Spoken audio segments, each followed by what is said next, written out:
Welcome back, ladies and gentlemen, to the greatest podcast to ever exist. Welcome back to the Essence of Greatness with my co-host Jared Fox. Jared, how are you doing this fine and lovely morning, evening, whatever it is? It is a Saturday morning. I It is a tend good to one. lose track, unfortunately. I It's all the same thing nowadays. was going to say the day's starting to run together until this semester's done. So we are in quite possibly the best time to be a sports fan because baseball and NFL have had their free agencies run together to where every 5 minutes you're getting notified that somebody else has signed a new contract. And since we're the best Atlanta sports podcast out there, we're going to have to talk about the moves that the Atlanta teams have been making. So we're going to start off with baseball. First off, the big elephant in the room. How are we feeling about the Freddie situation? I mean, at the end of the day, if I said this, that it would hurt. It does hurt. You can't deny that it hurt. That doesn't hurt. I mean, he was here for forever, and he did so much, not just for the Braves, but for the city of Atlanta. And it hurts, but it is what it is, and you just kind of move on and get get back to get back to the World Series. I mean, I'm with you on that, but I felt like the longer the negotiations went on, I think we all kind of started to The realize, worst it got. yeah, and with the details that have come out in the last week and a half ever since he signed, it seemed like he was playing hardball a little bit. Yeah. And he kind of had his demands and he almost overplayed his hand and kind of like banked on teams not pivoting to other options. But Mhm. both of the Braves and the Yankees kind of pivoted to their option Bs, he was kind of left with only LA and he had to take a deal that was incredibly similar to what the Braves were already offering. Yep.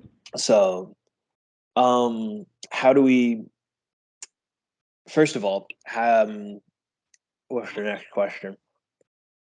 Does this like truly affect his legacy in Atlanta? Do you think? No, not at all, in my opinion.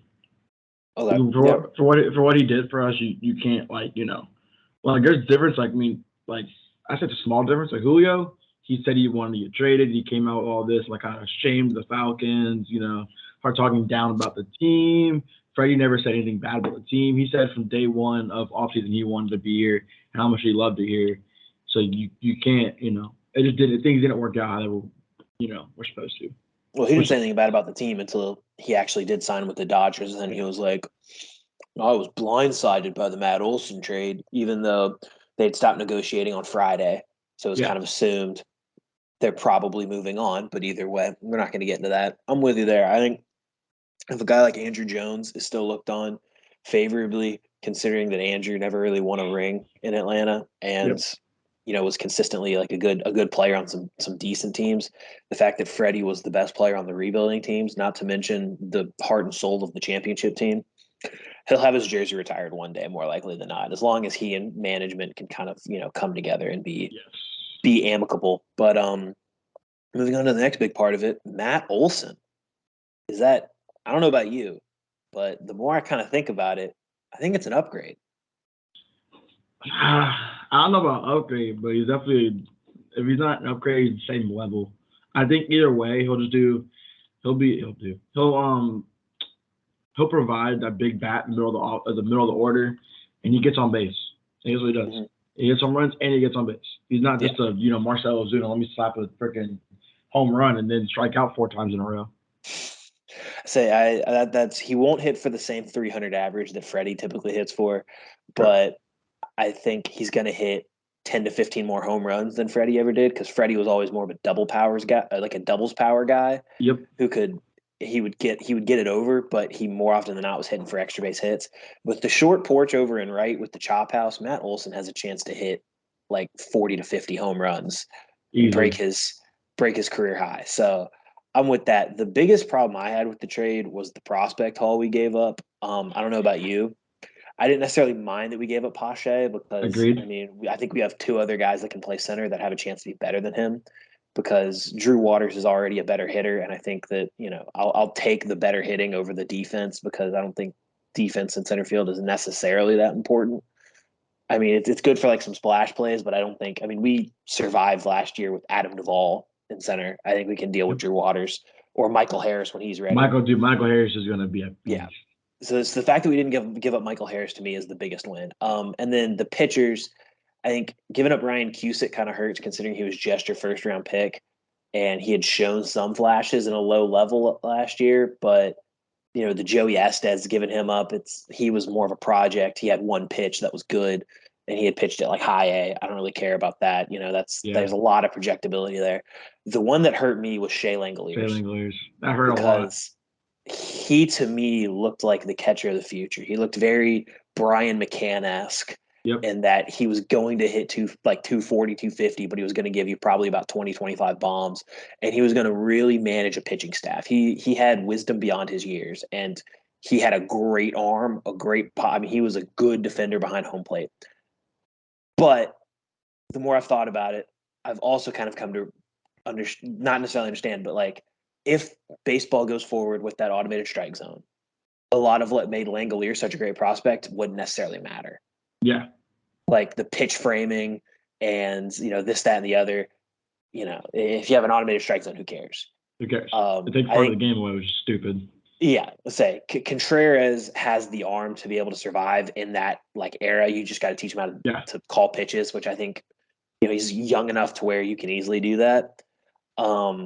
And there's also the chance that, the Braves just continue to sign stopgap free agents like Tyler Flowers and Travis d'Arnaud to handle the catching role because, it is what it is. Anyway, so moving on to the other moves from the Braves, what other move that they made has stood out to you? My favorite move was definitely, I have a couple I like here. Eddie Rosario coming back, definitely one of my favorite moves because I wanted that one to happen. And an underrated one that I really liked was Colin McHugh. Oh, absolutely. Those two are my two favorites for sure. Yeah, but when we signed Kenley Jansen, to me that just felt like the cherry on top of the sundae. We said, "Hey Dodgers."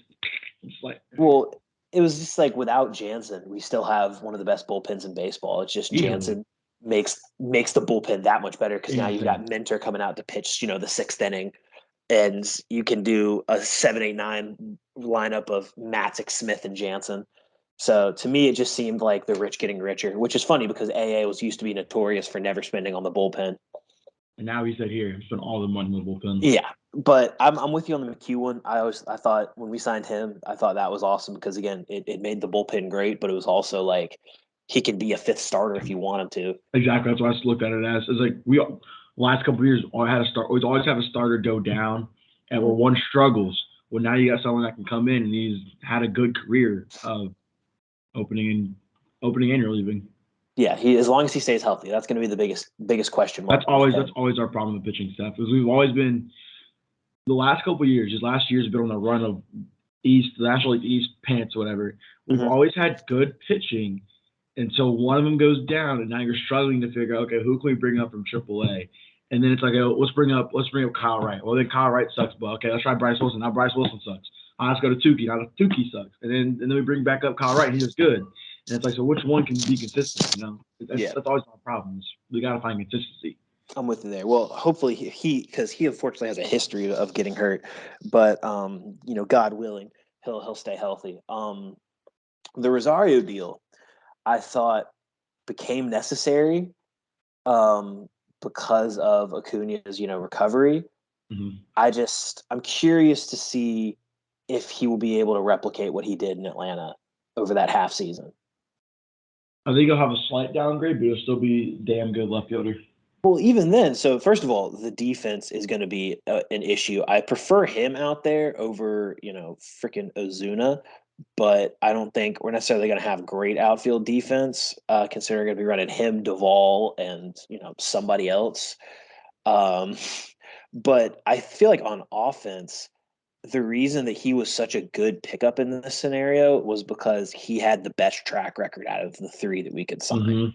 Because we all know Jock is a platoon hitter at this point. I mean, he is. He's not a starter. Yeah, he's a fourth outfielder guy. And Soler, while he led the majors in home runs, he's also had more seasons than not of hitting like below the Mendoza line and striking out a ton. So him having that one great season was sort of okay, he had a great half season. Let's kind of cash out while we can.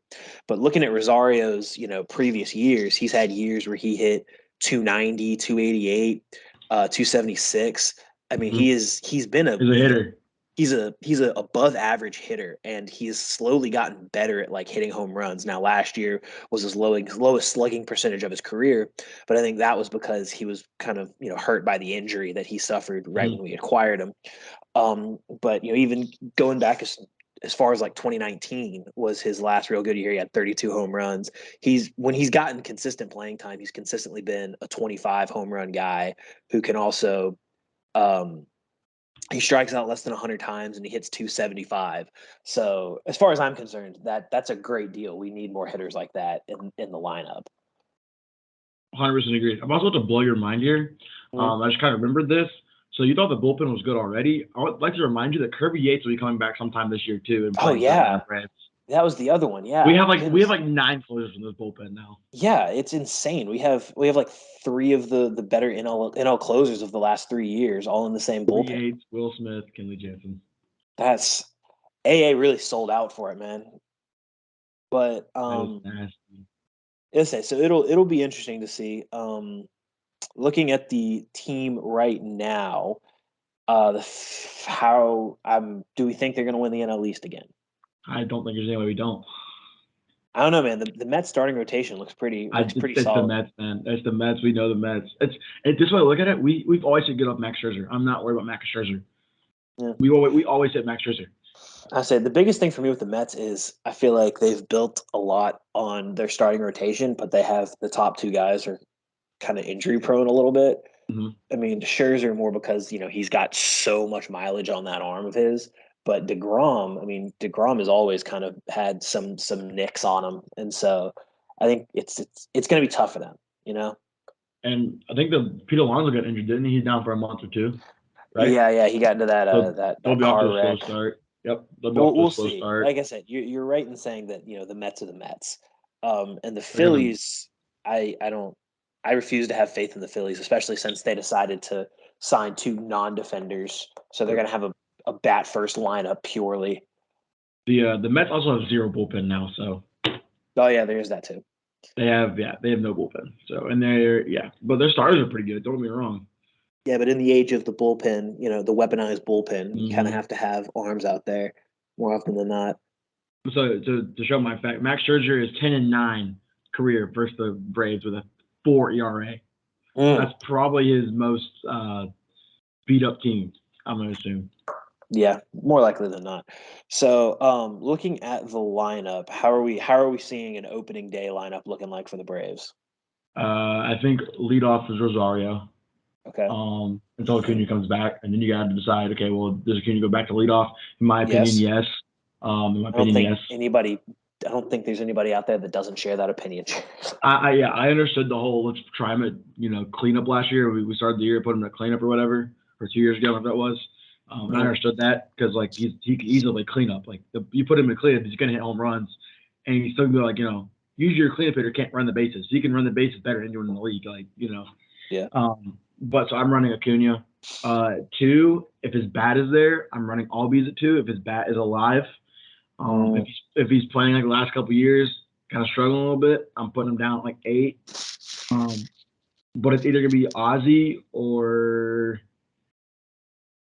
Ozzy, Dansby, or maybe Matt Olson. Honestly, might run like little Freddie action right there and put him at two, kind of. yeah. Even though with Matt Olson not the same as Freddie because he doesn't get on his base as much.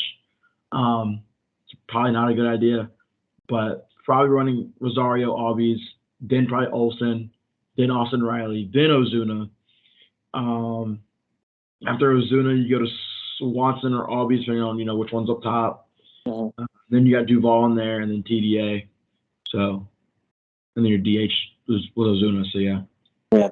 In all honesty, I've been struggling with that two hole until Acuna comes it back because really is. I think once Acuna comes back, I think putting him at one and Rosario at two, I think is Oh yeah, the I didn't think about that. I the forgot about that. natural move. But as of now, I don't like the idea of putting Ozzy so high in the order. Yep. I feel like Dansby would be better in the two hole because I feel like Ozzy is better when he's just kind of like swinging from his heels. and attempting Yeah. to just bring people in. So I think putting him lower in the order to where he's more than likely going to have guys on base is better, because when Ozzy is supposed to be like an on base machine, he's not good. And while Dansby isn't necessarily an on base machine, I think you prefer have him up there because he's shown the ability to be more of a contact hitter. He kind of last year he sold out for power a little bit more. I think this year he's working on kind of merging the two aspects of his game. Mhm. And if not those two, I've seen Olson at the 2 hole. I'm not a big fan of it, Yeah. because I think the 2 hole should be more of like a bat to ball type guy, and I don't think he's that. But then the issue becomes, we don't really have. I feel like TDA might actually be a decent option, just because I think he's got the best hit tool out of everybody left that doesn't involve selling out for power. Yeah. Because putting Ozuna in the 2 hole is a non-starter for me. I have no desire to put Riley up there because I feel like Riley Not at works all. better when there are guys on base. And then what's his name? Adam Duvall has no business being up Anywhere, there. anywhere up higher than 5 Yeah, or 6. Duvall works better when he's at the bottom of the order and can just feast on gifts. Um, so like I said, I think the order will be a lot better once Acuna comes back, because then everything just kind of naturally falls in place. But unless they're starting somebody else that I haven't thought of, I think the best thing to do is have Rosario at lead off, because he seems to be your best on base guy. And Sure. then, the 2 hole, I'd be willing to bet until Acuna comes back, there's going to be at least 2 guys, 2 or 3. maybe Yeah. 3 guys that hit in that 2 hole before Acuna re-enters the lineup. Yep. On the pitching end, of course, who do we think is going to end up with the 4 and 5 hole, or 4 and 5 slots in the rotation? I'm running Huascar Yanoa, of course. Okay. Um, it might end up being Colin McHugh at this point. But probably Tucker Davidson. I see. Uh, I push back on the Yanoa thing. I think Yanoa would be better served with doing a bullpen year this year. he would, but the thing is To that bullpen's so slapped full at this Yeah, point that he's got to sell out for the starting role. but at the same time, I don't. I feel like if Kyle Wright shows you enough in the spring, and I think so far he's shown a decent amount, I think you got to give him. Kyle Wright needs to be given every opportunity to prove this team right, because this is going to be Yeah, like his third chance. This needs to be his final chance. If he doesn't work out at this get point, him out of you here. you can you can kind of market him as a change of scenery guy at the deadline, but you got to give him a few starts, because he's never really had like a consistent run in the majors. It's always been like 2-3 starts and then he gets sent down. So I Yeah, think you need to give him 5 starts at the beginning of the year. You need to give him 5 chances to kind of find some consistency. And as for the fifth spot, I like the idea of Tucker Davidson. I feel like he's kind of what you want back there as a strike thrower. I also wouldn't mind the idea of Bryce Elder, yeah. because I mean the dude dominated every minor league level he's been at. I don't see why you don't give him an opportunity to pitch in the majors this year. Maybe you start him off in AAA and kind of see what happens, but I mean the dude's got 4 pitches. I don't think there's a lot of necessarily like upside there, but I think he's ready for the majors now. I see that he has. He looked. See this spring training, he's done pretty good. 3 innings, So 2 strikeouts, 1 walk, no hits. don't even got to look at the numbers, man. That dude just pitches everywhere he goes. He's a dying breed in the majors. I feel like if you bring him up, he's going to consistently give you 175 innings a year, a mid threes ERA, and Yeah. just never really embarrasses you. Like he'll go out, he'll have like he gave up 4 runs or 5 runs, but like he's never going to have a year or a game where it's like, oh, he gave up 7 runs and just got smacked. Yeah. He's too much of a pitcher, and that's the kind of pitcher that I fall in love with, because I prefer pitchers over throwers. Yes. Anyway, I think we've talked enough baseball for one day. Well, that's not true. There's not no such thing as enough Yeah. There's baseball, never but we too much. gotta keep the episode moving. So we're gonna move on to the other team that's been going through free agency, the Atlanta Falcons. So I think first we should talk about the guys that have departed the team. What do you say? Of course, you got to say bye to Matt Ryan. It hurts. Same with Freddie. It hurts, Great guy. I'm personally was a Matt Ryan lover for every 14 years he was here. Hmm. Some people don't like him. I loved him. I think that he just never got his equal chance. Yeah. He was always a great quarterback behind one of the worst O lines in the league. Never had a top 10 defense, not once. He only had a Um, top 15 scoring defense 3 times. yeah, And like every year they made the playoffs and had a winning record. yeah. So that's how I look at it. You gotta, you can't. People say, "Oh, it's Matt Ryan's fault." You don't know that until you put him behind a good old line and give him a good defense. Like if the Colts suck this year, then I'll listen to you maybe a little bit. But the Colts are going to be damn good this year. Yeah. The Matt Ryan one hurts more for me than Freddie because I feel like Freddie kind of chose to not be in Atlanta. I feel like if Freddie really wanted to be in Atlanta, he would be in Atlanta, but he played the negotiating game. With Yeah, Matt, it seems like he was completely willing to stay in Atlanta, and the front office kind of screwed him over yeah, because they decided to pursue the sex offender instead of being happy with what they had. And to an extent, I get it because Deshaun Watson is, when he's healthy and playing, potentially a top 5 quarterback in the league. mm, But I also fail to see how him coming to Atlanta makes the situation better because we saw in Houston, oh, he's great, but he has no O line. He has like one or two yeah, weapons, and he doesn't really have a running game. Great, 9-7. That was probably his ceiling if he came to Atlanta anyway, because they wouldn't have had the money to really pay for anybody else. They already paid Grady, they've paid Dion, they've paid Jake, they're still paying Julio this year. So I mean, the idea of it was alluring, and when it first came out, I was like, "Oh snap, that would be a game changer." But then the more you think about it, the more you're like, it really wouldn't be an improvement from what he had in Houston. yeah. So, um, but again, that's why the Matt one hurts harder. It hurts more for me because I felt like he really wanted to be there. He was completely fine with playing out his career in Atlanta, and the front office just kind of they got eyes for someone else and drove away the steady veteran they had. And I'll put it this way: the Matt one hurt more for me because you're going into the draft and you're going to have a quarterback set in stone, and Hmm. we have holes. Don't get me wrong, but we have people that can play and fill holes. And you look at it and you're like, okay, we have a first, 2 seconds. You Hmm. can take those first and 2 seconds and easily plug some big holes. And you're looking at it. What eight? What was record last year? 7-9, Seven, 8-8, seven, 7 and 10. 7-9, 7-10. We were 7-10 last year on a super hard schedule. Our schedule this year is insane, by the way. We're fucked. But we're going to go into a season with a good quarterback. You could fix the O line partially. You get him a weapon, and we go in 8-9 games. You Hmm. know. But now you're looking okay. Now you got Marcus Mariota as quarterback. I like Marcus Mariota, but he's not Matt Ryan. You have no receivers. Um, you fixed the secondary for the most part, which is good. You got Casey Hayward, but now you have a major question mark at quarterback. You have zero wide receivers. We just signed Kadrell Hodge, who has caught no touchdowns in Daryl, his career. Yeah, Kadrell. Daryl. He's caught no touchdowns in his career, so he fits perfectly here. Yeah. Um, but we kind of helped the D line. I think Lorenzo Carter actually is going to have a good season this year. Um, I think we should draft someone probably second round, two on the D line. Might help out there. But you're got a lot of question marks on the Yeah. team. So coming into the free agency, obviously, we knew that players were going to be kind of leaving because we didn't really have money. The restructuring of the Matt contract was supposed to give us money, and then we just traded Matt, and so now we have to pay $40 million in dead cap. But next year's Um, gonna be fire.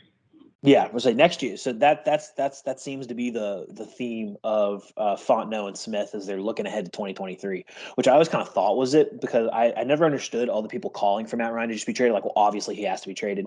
Not necessarily, because it seemed like the way that Fontenot and Smith were building the team was they were going to build the cockpit already and have it ready made for a young quarterback to come in on a cheap contract to where they already had some pieces. You plug in a guy on a below market deal if he's a really good quarterback like a CJ Stroud or a Bryce Young, Mm-hmm. and you add one or two more weapons and you're gravy, and you have 4 or 5 years you can compete where you're paying this guy below what he would actually be worth on the open market. But this year, because of the Matt Ryan stuff and because they haven't restructured Grady and the Jake Matthews thing hasn't hit, they're still technically over the cap. And that's despite the fact that they haven't spent more than $11 million on one player. Losing Foye hurts, but I think kind of the more you got into it, the more you kind of understood he was gonna have a good market. Losing Russell Gage hurts, especially to Tampa Bay. He's going to be the best number 3 receiver in the entire NFL. And I mean, other than that, you lose Hayden Hurst, but you always kind of assumed you were going to lose Hayden Hurst because he didn't really do anything Easily. last year. Completely fine to see Dante Fowler leave, even though he's now Thank trash God. talking the Falcons fans like he didn't produce like 8 sacks and still made out with like $30 million. And then Daron Harmon left, apparently. He went to the Raiders. I didn't know that. Yes. But oh well. I mean, Richie Grant's got to play anyway. So I don't necessarily, obviously the Falcons lost some talent, but I feel like, we kind of Russell Gage always seemed like he was going to price himself out of Atlanta, Yep. unless they traded Grady or something and opened up a significant amount of cap space. That the biggest issue that I'm seeing right now for Atlanta this next season is they have zero weapons on the Zero. outside. Other than Kyle Pitts, that is it. They have Kyle Pitts and they have Cordero, and Kyle that's Pitts is going to be getting 9 teams. The whole team's going to be guarding Kyle Pitts. yeah. I said they're going to have to like triple down on wide receivers, or they're going to have to sign. That's actually something I did want to get into. If you look at the wide receivers that are still available, there's still some talent out there.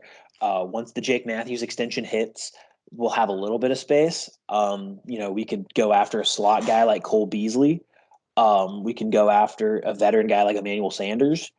There's always Julio, although I highly doubt that he'll want to come back because, I mean, after the public and messy divorce, can't imagine Blank would want to pay him. Yeah. Maybe Jarvis Landry. I wouldn't hate that idea. Jarvis Landry did just fire his he just fired his agent. Oh wow. So that could mean something. Maybe. There's some young guys you can take kind of like an upside play on, like Keelan Cole. He's never really gotten too many opportunities to shine. He's 28. He could be decent. Who's another one? Dante Pettis has always felt like he had like one good year. He had one good year and he kind of got lost in the shuffle. I saw that the Falcons had talked to Traquan Smith, who, I mean, he'd at least provide some speed. Yeah, shoot, what's his name? Never mind. Keep going. I forgot his name. Don't worry about it. I always thought that like DJ Chark would have been a good signing. Yes. I hate the fact that we didn't do that, but it doesn't seem like we had the money for it. There's a few guys out there that you can bring back or bring in. You could always bring back Tajay Sharp. He seemed like a quality. That's what it was. Tajay Sharp. That's what it was. He's a quality veteran. You don't necessarily hate having him, but you're definitely gonna have to address wide receiver in the draft. That's to me, wide receiver has become like the number 1 need at 8. Drake London, but I'll win. I'm okay with a Drake London pick. Drake London and George Pickens, and we're settled.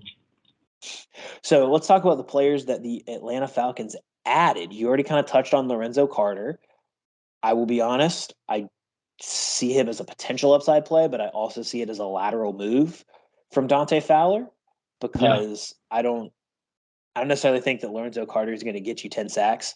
No, I think he'll top out at like 8 or 9. Yeah, he'll top out at 8. I expect it more to be 5, which is exactly what Fowler gave you. It's just he's cheaper. A lot cheaper. Signing Elijah Wilkinson, I think, was a decent pickup from Chicago because he's got some experience. There's a non-zero chance that he pushes Jalen Mayfield, although at this point an actual turnstile might actually provide a little bit more resistance than him. We all know about the Casey Hayward signing. Very similar to the Fabian signing last year. Don't necessarily. I don't have like a strong opinion on it. I think it was a good move. I don't think it was terrible. I think Casey Hayward is going to help make AJ Terrell even better. I'll say at minimum he provides a little bit of stability on the other side, so that if they pick on him, he'll make some plays. I did like the fact that we brought back Isaiah Oliver. I thought he was looking really good before he turned towards ACL. He deserves another shot. And the under the radar pickup that we made was Damian Williams. We extended him. Everybody knows how great Young Ho is. No, the big one was Damian Williams because he's been a solid running back throughout his career. I think he'll be a better complement to Cordero Patterson because I think they're Mhm. both kind of potential weapons out of the backfield. The biggest problem with having Definitely. Mike Davis is when you Boy, put Mike boy Davis can't out catch. there, it's like, oh, they're running the ball. Yeah, Because you would he's see a him catch the ball and he would like have all this open field and he would only get like 3 yards. It's like, how do you do this? But Damian Williams is going to he's a solid in between the tackles runner. He's a good receiving back. You saw him in Kansas City. He made an impact. So I think him and Cordero, along with Mike Davis already being in the room, I think you now have a good running back group to where there's no way. I don't think we should take a running back at all in this draft. Agreed. Just because that seems like the one area that we don't have a quote hole. And then Marcus Mariota. Marcus Mariota. How do you feel? I want to hear your opinion first. I mean, honestly, he was the best on the market. That's the best you could do. There was no. I don't like Baker. There was the red rifle, Andy Dalton. And no, shut up. No, God no. Andy Dalton was a Falcon. I don't even know what I would do. God, I'd have to be a Colts fan.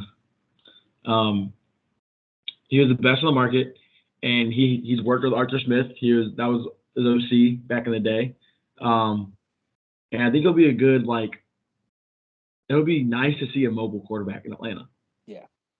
For that's whole season. That's where my brain went, where I was like, okay, at least we're going to have a different flavor on offense. It's not going to be the same thing. We're going to get a few more rollouts, maybe some RPO action. I think it'll allow because last year we saw Arthur Smith. People were kind of upset with Arthur Smith because they thought his play calling was very bland. Well, when your O line sucks, there's only so much you can do. Your O line sucks. You can't sit in the pocket for more than 2 seconds, and you also have a quarterback who Ryan Tannehill isn't a running quarterback, but he can move. Matt Ryan can move too, but not as well as Ryan Tannehill can. Everything changed. Matt Ryan is good in short areas. The more I've watched him, he's very good at evading the first pressure. The problem was last year, the moment he evaded the first guy that came in, there were 2 others that were just breaking through. Yeah. So he had no time. I think this will allow Arthur Smith, hopefully, to open the playbook up more now, and we can start to see what he did in Tennessee with that great offense he had there. And then once we get some receivers in here and figure out who the hell is going to be the quarterback for the next however long, so that's you can truly start, bursting up the playbook and opening it up and getting creative. So that was my next question for you. Now that we don't have Matt and Mariota is on 2-year deal and clearly a bridge quarterback, does quarterback go towards the top of the list this year? This is the way I look at it. So the hard part for me is also quick. The funny thing was, did you hear what they said about Marcus Mariota, the Braves front office, not Braves, the Falcons front office? What they called? They said you have a chance to start. Well, yeah, because it's all PR. They're not I was like, bro, he's starting. The Browns bring in Deshaun Watson. They go, oh, he's going to have to compete, for snaps. Obviously, I'm not just going to hand him the starting job. That's different. He hasn't played in 3 years or 2 years, however long it's been. He's not going to be handed the starting job. But considering that his only competition right now Felipe Franks and Josh Rosen. Felipe Franks, we don't even have Josh Rosen. He's a free agent. Oh, because someone re-signed him. We didn't sign him. He's not on this list. So. The fact of the matter is, it's him or Felipe, and I'm sure we're going to give Felipe a real good look. They're going to give him a look, but everybody knows, unless Mariota comes in and bombs, he's going to start. Can't wait to watch Felipe Franks in freaking preseason. I can. So, going back to the question, at number 8, do you think the Falcons are now really looking quarterback? No, because you need your wide receiver more. I think you need a lot of things more. Yes. Let me keep it this way. So first of all, Terry Fontenot has always said, I go best player available. If that's true, he will not consider a quarterback until the second round because very few of these quarterbacks actually have first-round grades on them, let alone top 10 grades. I don't think there's a quarterback in this class that I would take top 15. There's only one way I take a quarterback in this draft is if you somehow find a way to get back into the first round with Malik Willis falling below number 17, which won't happen. This is me personally. I'm not taking Malik Willis no matter what. I'm not a big fan of Malik Willis, but everyone is valuing him at 6. The top 10, yeah. The top 10. So if he starts falling and there's a team wanting to trade back and they'll take a second and something, or you give him next year pick or whatever, He just I'll go for it. Just go for it. Why not? he gives me Jordan Love vibes, I and get that.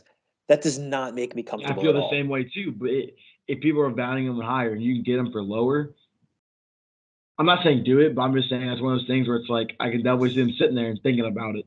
Yeah, I don't know. This is just me, but at number 8, I'm looking Kyle Hamilton, Drake London. London. If one of the edge rushers drops, even if one of if there's like a good tackle there, or Charles I might be Cross. thinking about Cross if Ekwonu or Neal finds their way to 8. I can't pass on that. But or even like Sauce Gardner, or I'm thinking them at 8. I think he's Jets bound for sure. But I feel like I wouldn't hate them trading back into the back end of the first round to try to grab a quarterback. The problem is, which one is it? Personally, I feel like Desmond Ridder wouldn't be a bad choice because but Desmond Ridder, I feel the more you kind of look into him, I feel like he's pretty similar to Mariota in that he's got the athletic ability, but the arm strength and kind of the finer points of quarterbacking are going to cause him problems. So I don't necessarily know if that's a great investment. I don't necessarily hate Matt Corral. I just don't think he has the arm to really be a high end quarterback. And then the problem is after that, like I don't like Malik Willis as a prospect because I feel like it's going to take him 2 years of just incredible improvement to be an above average NFL quarterback. Yeah. Because he's coming from such a spoon fed offense. And then who are the other big ones? I don't necessarily trust Sam Howell. I fucking hate Sam Howell. I don't want to say I hate him. I don't think he's a high end prospect. It's just I don't see a quarterback in this draft that's really worth taking. I feel like part of it is obviously next year we don't necessarily know if somebody's gonna have a breakout year or not. Mm-hmm. But at the same time, next year if we suck this year, all the better for us because then we can take C.J. Stroud or Bryce Young. Yeah. If Anthony Richardson starts to show a little bit of promise, you can take him. Will Levis out of Kentucky has some strengths to him. Phil Jurkovec, Brennan Armstrong, they've all put up numbers. I feel like there are better overall quarterbacks in next year's class. I think next year needs to be the time you take the rookie quarterback. I think you can survive with Mariota this year. Yeah. And the other problem is you have so many holes. Like feasibly, you can look at so many other positions. Like you look at this team, you've got wide receiver, offensive guard, center, D-line, linebacker, safety, corner. Like you've got so many different areas you can improve that taking quarterback to me just seems like, especially when it's a quarterback, they're like, oh, he's going to have to sit for a year or two. Yeah. So we're just going to suck even more. Exactly. Because we just wasted. We used to pick on something, could have filled a hole. Like I said, Mariota you can feasibly, honestly, probably try for a playoff spot with Mariota. Once you feel exactly. Once you feel if we had a better roster, then yes, easily. So if it's me, I feel like I've seen so many mock drafts now having the Falcons take Malik Willis at 8, and I feel like that's just a gross overstep. I will put it this way: this is maybe it's just the way I look at it. It's one of the first drafts in a while, at least right now at this moment in time, where we don't know who's going to go 1. Yeah, no, that's valid. I've seen a lot of different guys at 1. It's probably Icky or Evan Neal, but it's like I don't know. I've seen Aiden Hutchinson at number 1. Yeah, they could easily take Aiden. I think even Kyle Hamilton is a viable option at 1. Mm-hmm. I think for the Jaguars, I think it's definitely viable. It's the Jaguars, so they can also talk themselves into Kayvon Thibodeau.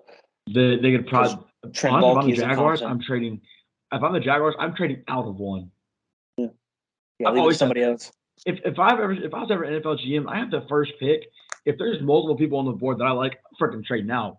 Yeah, I'm with you on that one, Chief. When it comes to pick 1 and 2, that pick number 1 is still worth. That pick number 1 is still worth 10 times more than pick number 2 somehow. Mm-hmm. Absolutely. Especially with the holes the Jaguars have, they signed a lot of people, but they still need some help. Yeah, and they could easily trade out, get some more picks. You can get a player in a pick, and be ready to roll. But I'm looking at their depth chart. They definitely are looking a lot better than last year. That's for sure. Yeah. So I think we're both in agreement. Falcons should not take a quarterback this year. Please no. Unless it's Bailey Zapp in the 3rd. I was going to say Bailey Zapp on day 3, I wouldn't hate. I love that idea because he seems to be Matt Corral, just from a smaller, um, a smaller conference. But yeah, again, I feel like so I've seen a lot of people hate on the Falcons front office for the free agency period this year, and I understand it with the whole Deshaun Watson, Matt Ryan situation. But with like free agents, I feel like it's unnecessary because they're still sifting through the wreckage of the Thomas Dimitroff era. You know, Hmm. paying millions upon millions for a mediocre team. Yep. Um, so I it's hard for me to put too much onus on them when so much money was kicked back on Matt Ryan's deal that they Yep. basically had to decide, well, we can either eat it now, kick it back again and eat it next year, or just trade him and just eat $40 million. Like have us they're gonna have $61 million in dead cap. Literally almost 30% of the salary cap is going towards players that aren't on the team this year. Beautiful. It's No other way I'd rather terrible. have it. No other Terrible. way I'd rather have it. Let's just So go again, pay. Let's just go freaking pay what's his face again? Calvin Ridley. Let's give him his money too. no, no, no. I do not want to see him in an Atlanta uniform again. So that's the to me that's the big thing with I feel like we can't judge Fontenot and Smith just yet. If as far 100% as I'm agreed. concerned, Smith has already kind of endeared himself to me because with a incompetent roster with no weapons and they just continually dropped off throughout the year, he still put up a 7-10 season. Yeah. Dan Quinn historically always underachieved despite having a decent amount of always having Matt Ryan and Julio Jones and then Calvin Ridley and having good pieces on defense. They always were bad and then had a good late run to get to 7-9. Yep. But they should have been a 10-16 or 11-5 team, but they continue to underachieve. With Arthur Smith as the first Falcons coach in a while to truly overachieve. So to me, he's already kind of got himself a little bit of security. I can't wait to see what he has with talent. But Fontenot, you can't really judge him just yet because he hasn't had any money to play Yeah. with. He's still cleaning up the wreckage. He's shopping in the 75-cent store. He's And he's at 5 and below right now. exactly. He's looking for gyms at 5 and below, and very rarely can you find a real diamond at 5 and below. Yeah. Get candy. That's about it. Yeah, exactly. So You just get candy. yeah. So he's got to kind of survive on these upside prospects of, well, maybe Cordero Patterson can do something if we use him this way, or maybe Lorenzo Yeah. Carter with more snaps, maybe he'll put up some better numbers, or Casey Hayward will give him a veteran like a small time deal to be a veteran mentor. He'll be good Or this year. this Sure. freaking dude from Detroit who hasn't caught a touchdown in his entire career and he's 27, maybe with more snaps. I feel like Hey, there's maybe. next year is going to be the big one because they're going to have so much money, and nobody really to extend. You got to see kind of is he going to overpay for talent, a la like the Jags or the Patriots last year, or is he going to still be smart and attempt to build the old school way, or not the old school way, the new school way of like going through the draft, or maybe he uses the picks and trades like Les Snead. Yeah. Definitely possible. There you go. All right, I think that about wraps it up for today. Do you have anything you want to leave the listeners with? Any parting wisdom? I will say, always be like Kadero Hodge. Go to Prairie View A&M and make the NFL. It's a Wherever the factory out fuck there. Prairie View A&M is. I'm pretty sure it's somewhere in Alabama or Mississippi.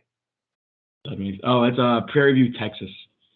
Oh, Texas! Dang it, I was way Holy, off. they have a. Oh my god, their football team's insane. Their all-time record's 592 and 81. They're a powerhouse. Oh my. Well, Oh my lord. is it like a tiny mid major, or is it like a D2?